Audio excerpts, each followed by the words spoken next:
Hey everyone, welcome back to another video. I'm going to make some predictions for this weekend's UFC Apex Fight Night card. As far as Apex Fight Night cards go, this one's not looking too bad, I think. There's a few diamonds in the rough. A couple of fights are going to be pretty average, I reckon, but I think this is, in terms of quality, this is one of the better ones. The first fight that sort of caught my eye is going to be Max Griffin versus Victor Valenzuela.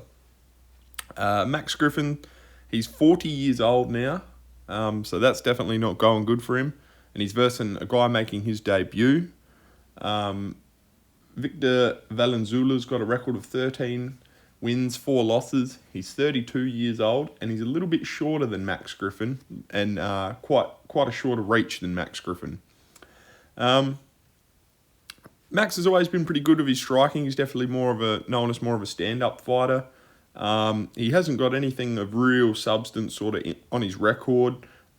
He's always sort of faltered against some of the top guys. I think his best wins probably Tim Means or Jeremiah Wells. But I think the thing that stands out to me the most is he went the distance with Michael Morales. So, a miracle he didn't get knocked out in that fight. He has looked good at times, Max Griffin, but I think now, 40, he's coming towards the end of his career. I think he's sort of getting fed to the wolves a little bit here. This Victor Venezuela guy, don't have a great deal of knowledge on him yet, making his debut, like I said. He's 32, so he's in his prime. And I think he's going to probably shut the lights off on Max Griffin. Depends on what version of Max Griffin shows up, though. So you never really know with him.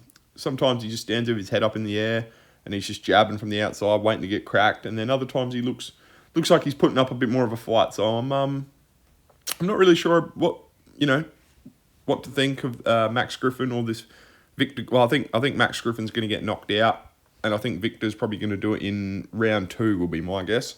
I think Max's chin's definitely not there anymore. So definitely going with Victor in that fight. I think he'll get an easy KO. I think he'll make it look relatively easy. The next fight I like the look of is Jafel the Pastor Filio versus Cody Durden. Definitely going to go with Jafel in this one. I think Cody Durden's pretty good. He's one of the more notable flyweights. But I think bantamweight, sorry. But I think he's gonna struggle with Jafel. I think Jafel's a beast.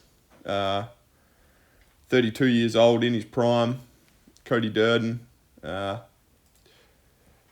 35. So I think Cody's got probably a bit more experience, but yeah, Jafel looks promising.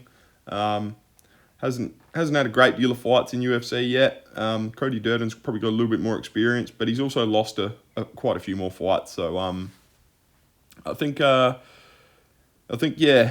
gets this one done. He's won all his fights by submission, but I can't see him subbing Cody. I think Cody will go the distance with him. I think it's going to be a bit more of a stand-up affair. They both guys sort of like to wrestle, so I think that's going to sort of neutralise it a bit. Jafel's definitely more aggressive, and I think Cody's a little bit more susceptible to that, so I wouldn't be surprised if he's backing around. But he does have, he's got a pretty solid record, and both guys are very similar in builds. Same height, same sort of reach. So I think it will be a fairly even fight. But I can see, Jafel getting the better of him. More than likely going to go to a decision, in my opinion. So I'm going to go with Jafel by decision in that fight.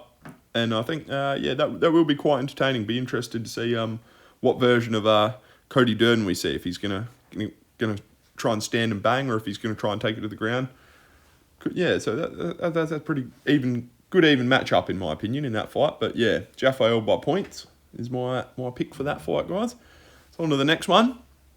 Move up to the middleweight division here in a good fight with Rodolfo Vieira, absolute black belt BJJ champion.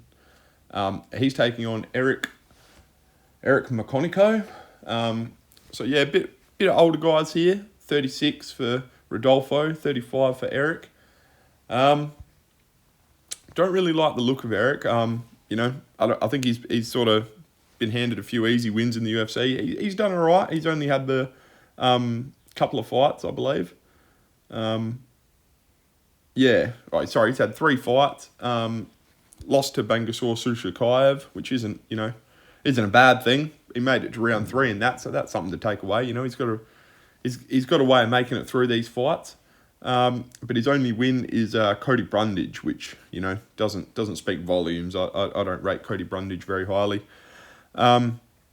Rodolfo's got a good record, 11 wins, 4 losses. He's obviously known for his grappling. He's also known for getting head kicked by Bo Nickel in his most recent outing. He got absolutely slapped in that fight. That was a brutal knockout. So yeah, good knockout from Bo Nickel there. I don't think he's beaten any of the real top level guys in my opinion yet. Rodolfo, I think the age is starting to wear on him. I think all the years of Brazilian Jiu-Jitsu has taken its toll on his body. So I don't think he's super athletic anymore. I think he's sort of slowing down. His body's probably breaking down a bit on him. But he's a big, solid dude. I think if he got on top of you, it'd be fucking hard to get him off. Both guys are the same height, but Eric McConaughey has a significantly longer reach. So I think that will make it hard for Rodolfo to get in there. And I think he will be a little bit gun-shy off of the head kick KO he's coming off of. So I'm a little bit nervous for Rodolfo. I think his chin's probably starting to wear down as well. But I like the look of him. I think he will take this to the ground, and I think he'll put on a BJJ clinic against Eric. I think Eric's probably a little bit of a fish out of water when it comes to the ground game. So definitely going to go with Rodolfo in that one. I could see it going the distance. I think, yeah, like I said, Rodolfo is going to be gun-shy coming off the huge head kick knockout. He's not going to want to rush into anything.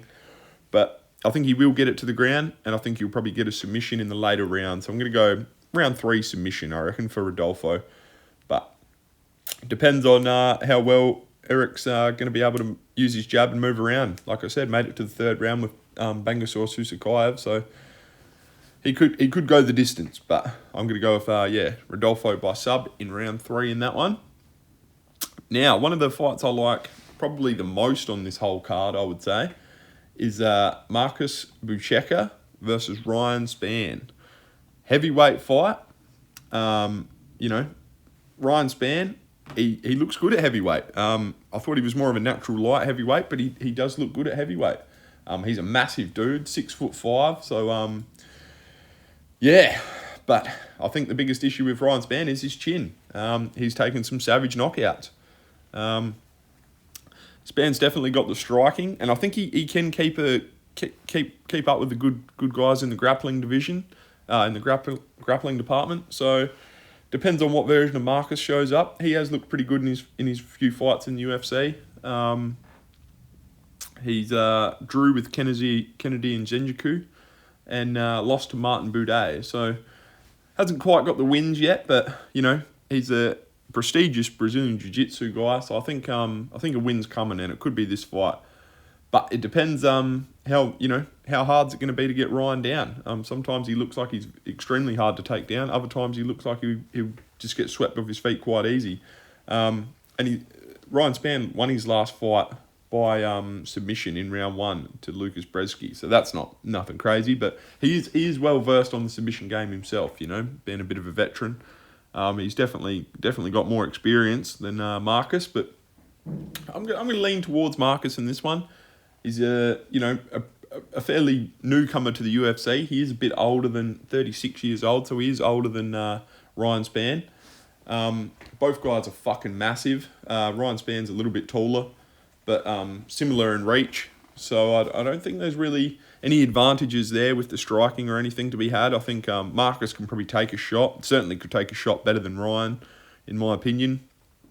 So I think I can see Ryan getting clocked with a good couple of shots, and then Marcus getting this to the ground and holding him down and possibly submitting him. I wouldn't be surprised if this is one of those heavyweight fights where it's just a bit of a ticky-tacky sort of back and forth for 3 rounds. I hope to see lots of action, and I think this will be one of the better fights on the card, but it could be a bit of a fizzer as well. So, but I'm definitely leaning towards Marcus in this one. I think it's going to be a back and forth early, throwing hands, and if he lands clean on Ryan's chin, it could be over. It could be a quick night at the office. But I think yeah, I think this is going to come down to who can get who down, and I think the Marcus Buchecha, the Brazilian Jiu-Jitsu ace, is going to get him down, going to submit him. I reckon he'll probably do it in round 1, in my opinion. Yeah, I think he's just a bigger, thicker guy. I think Ryan Spann's chin's gone. His skills are still there, but I don't think he's going to be able to keep this big fella off him. And I think, yeah, probably a head and arm choke I can see happening in this, or possibly a rear naked. So yeah, Marcus Buchecha, round 1 in that one, guys. All right, and then another fight I like the look of, Montel Jackson versus Ronnie Barcelos. Montel Jackson's always been a very, very good fighter. Very entertaining to watch. I like his style. Ronnie Barcelos, getting on a bit now, 38 years old, but still very entertaining. He's got a good record, 21 wins, 5 losses. So, most of these Brazilians have pretty good records. And it's not been padded, He's had to work his way through the rankings quite well. He's on a bit of a hot streak now. He's looking pretty good in my opinion here, Ronnie Barcelos. I think even at 38, he's still got a little bit left in the tank, a bit more to offer. Beaten Ricky Simone in his last fight by decision. It was I think it was a close fight, but still that's a pretty good win at 38 years of age. So I think Montel Jackson's going to struggle here. He is a young guy though, and he's a little bit taller and a little bit longer. I think he's not going to want to go to the ground with Ronnie, and I don't think he's going to want to strike too much either. But I think that's probably the best spot for him. He has got some good knockouts on his record. But yeah, I think he's going to struggle wherever this goes. I think Ronnie's going to be better with the hands, and I think he's going to be better on the ground. So I'm definitely going to go with Ronnie Barcelos in this one. I think he's going to get it done by possibly decision. Yeah, I'm going to go with decision in that one, guys. Yeah, I think he edges him out. Like I said, I think everywhere it goes, Montel Jackson's just going to be a little bit out of his league with this fight. But like I said, he's a good young up and comer. He's only 33. I think he's still got plenty more to go here, Montel. So I'm not writing him off, but I think Ronnie Barcelos, like I said, for an older guy, he's actually hit a bit of a purple patch in his career. So, but yeah, I think that will be a very entertaining fight. There will be some good back and forths in that one, especially on the ground. But yeah, I think Ronnie Barcelos by points in that one, guys. All right, and then I'll get on to the main event now. Last fight. Not really all it's cracked up to be, in my opinion. I think this is going to be pretty average sort of watch, but it should be pretty good. Yusuf Zalal, you got a good young up and comer here. He's 29, so definitely in his prime, in my opinion. I think he will beat Aljamain Sterling. I think Sterling's going to be a little bit slow, and I think he sort of reached his peak. Sterling, he's 36 years old. He's not going to get any better than he was. He's had his good moments. He got the belt, or he got gifted the belt. But he did look good in fights. He was the human backpack there for a while. You couldn't get him off you. So I'm definitely leaning towards Yusuf Zalal in this one, but I'm struggling to see how he gets it done. I think he's definitely got the advantage with the hands, and I think personally I think Aljamain's chin's not quite all it's cracked up to be. Don't get me wrong, he can take a shot, but I think I wouldn't be surprised if Yusuf Zalal gets this done in rounds 2 or 3. I'm also a little bit nervous for his gas tank. He hasn't had fights go a whole he's only had one decision win in his last 5 fights, so see how his gas tank holds up. He likes to get it done pretty early, and I think Aljo will be able to hang in there. I don't see Aljo winning too many rounds unless he can get on Yusuf's back and just hold him and threaten the rear naked, but I don't see him getting it. I think Yusuf Zalal's well versed with the submissions. He's won 4 of his last 5 by submission. Only went the distance with Calvin Kattar. So yeah, definitely going with Zalal, younger, fresher guy. I think he's going to be more bouncy. He's going to be jumping in and out, hitting Aljo with some good shots, and possibly look to get it to the ground and look for a sub. But I think Aljo's pretty well got his head around the submission game as well. So I don't think there's going to be anything easy there on offer for Yusuf. So I see him possibly getting a sub, setting it up with rocking Aljo on the ground, big heavy ground and pound, then goes for a rear naked or sinks in an armbar or something brutal. But more likely, I'm going to go with a later round KO. I think round 4 KO in this one. Yep, I think Yusuf will hit him with some good shots on the ground. Possible ground and pound finish. Yeah, I think he's got some good hooks. So, yeah, anyway, thanks for listening, guys. I'll leave it at that.